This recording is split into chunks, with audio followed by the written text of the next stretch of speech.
L'assessore al turismo della Regione Veneto, Federico Caner, a mandato ormai concluso e in attesa di vedere come verrà ridisegnata la nuova giunta regionale, fa il punto della situazione della regione che prima del 2020 era considerata la più turistica d'Italia. Ma c'è tanto da fare anche perché, diciamoci la verità, il tema del Covid in questi mesi ci ha frenato molto. Questa era una regione che negli ultimi 4-5 anni stava crescendo molto bene, in alcune province addirittura in doppia cifra. Il Covid ha frenato tutto, ha bloccato il mondo, non solo la regione Veneto, per dire la verità, anzi la regione Veneto rispetto alle altre è,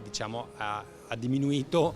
meno in termini di presenze turistiche che gli altri, però dobbiamo ripartire. E se il 2020 potrà essere considerato come l'anno spartiacque, l'assessore ha le idee chiare in merito alle prossime mosse da mettere in campo per quanto riguarda la promozione turistica internazionale del Veneto. Dobbiamo farlo non solo con prodotti turistici all'altezza, non solo con la valorizzazione del settore agroalimentare, ma anche culturale, ambientale, ma dobbiamo farlo anche con una promozione internazionale degna di nota, perché negli ultimi anni, anche a causa della scarsità delle risorse a disposizione, non abbiamo potuto fare una promozione massiccia, tranne quest'ultimo anno che proprio, tra virgolette, grazie al Covid, ci ha imposto anche di spostare parecchie risorse in una promozione internazionale importante che lega anche tutto il tema degli influencer, ma non solo. Quindi secondo me dovremmo ripartire subito, velocemente, per spingere sia nel mercato italiano e nel mercato estero, soprattutto quello di prossimità, penso a quello tedesco e austriaco che per noi è fondamentale, per far riportare la gente nel nostro territorio